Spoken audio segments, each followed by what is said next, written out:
counting on us. They're brothers. They're plumbers. Oh no. Mario! Luigi! They're armed. They can't help but be hooked on the brothers!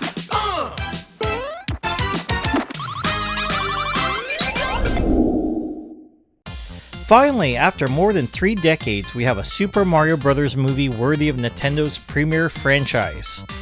I'm sure Big N and just about anyone who saw it was glad they can finally bury the live-action Super Mario Bros. Movie from the 90s. That was really something. Speaking of the 90s film, I really do enjoy watching it because of its cheesiness. After I saw Illumination's take on the Super Mario universe, it made me nostalgic for the good old days. The new movie's packed full of Easter eggs to the original trilogy of Mario games, all of which I loved growing up. So for today's video, I'm going to take you on a running and jumping ride down memory lane as I talk about the original Super Mario Bros. Trilogy, the games surrounding them, and how all of that was represented in the new Super Mario Bros. Movie. So put on your colored cap with a letter sewn into it, grab your plumbing tools, and get ready to Yahoo! We can't really talk about Mario without mentioning where he got his start. In 1981, a young new talent and first-time game designer named Shigeru Miyamoto designed a game based on Popeye characters. In his game, Bluto, the big brutish bully, had captured Olive Oil, and it was up to Popeye to do his best to save her. However, Nintendo was unable to get the Popeye license to bring his vision to life. But that didn't stop Miyamoto, he just evolved the characters into original creations. Bluto was changed from a big burly human to Donkey Kong, which was meant to convey a stubborn gorilla. Olive Oil was changed into the lady, and Popeye, he became Jumpman. We all know who Jumpman is now, but the very first appearance of our beloved mascot in 1981 arcade game Donkey Kong didn't even have his name. Mario wouldn't even be known as Mario until Donkey Kong Jr. was released a year later in 1982. I really loved Donkey Kong as a kid, and my awesome adult money has allowed me to buy a piece of video game history. Here's some footage of the Donkey Kong arcade cabinet that I have in my house. This Donkey Kong cabinet is not an original, but a brand new one that has 3 of the Donkey Kong games. Donkey Kong, Donkey Kong Jr., and Donkey Kong 3. In between his first appearance as Jumpman in Donkey Kong and the release of Super Mario Bros. On the NES, there were 14 different games that featured Mario in some way. That's a crazy number, which is made even crazier when you realize that there were only 4 years between Donkey Kong and Super Mario Bros. Releases. Games took much less time to make back then than they do today. The game that put the cap on those 14 games before Super Mario Bros. Was a game called Wrecking Crew. In Wrecking Crew, Mario and his brother Luigi were no longer plumbers. Instead, they were human bulldozers armed with hammers who had a bloodthirst for destroying everything they possibly could across 100 levels. But the game didn't make things too easy for you. There was also a character named Foreman Spike who would chase Mario or Luigi and do everything he could to interrupt their rampage, including destroying things himself to cause the heroes to fall to the ground and miss out on sweet destruction and make the level unwinnable. Spike has only shown up as a bit character or costume in games since then, but he has been seen recently, more on that later. In 1983, Nintendo released a game called Mario Bros. The game was a 2D platformer that took place on a single screen with a black background, where the objective was to eliminate all of the enemies on that screen. You couldn't even hop on enemies that take them out in that game. You had to use a POW block to flip them over before you could kick them. So when Miyamoto was designing the successor to that game, he wanted to make it much bigger and better than the original. Colorful backgrounds, scrolling screens, and bigger characters were all on his to-do list. Obviously, we know Miyamoto completed that sacred checklist. In 1985, Super Mario Bros. On the NES established much of what we now know as a Mario game.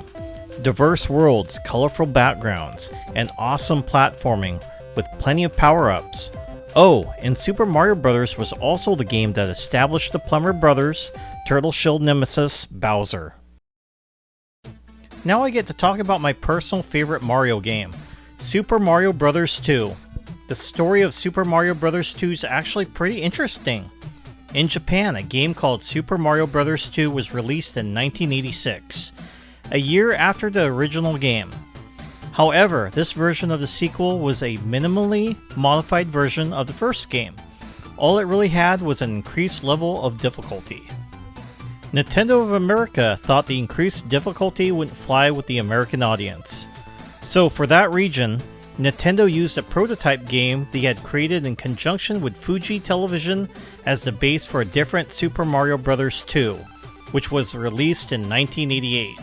This move effectively shaped the entire future of the Mario franchise. The prototype game was called Yume Kojo Doki Doki Panic.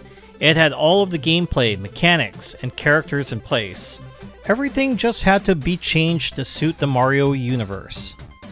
The Yume Kojo mascots, Imogen, Mama, Lena, and Papa, became Mario, Luigi, Princess Toadstool, and Toad, and the traits that were invented for the original characters became the defining traits for the Mario characters going forward.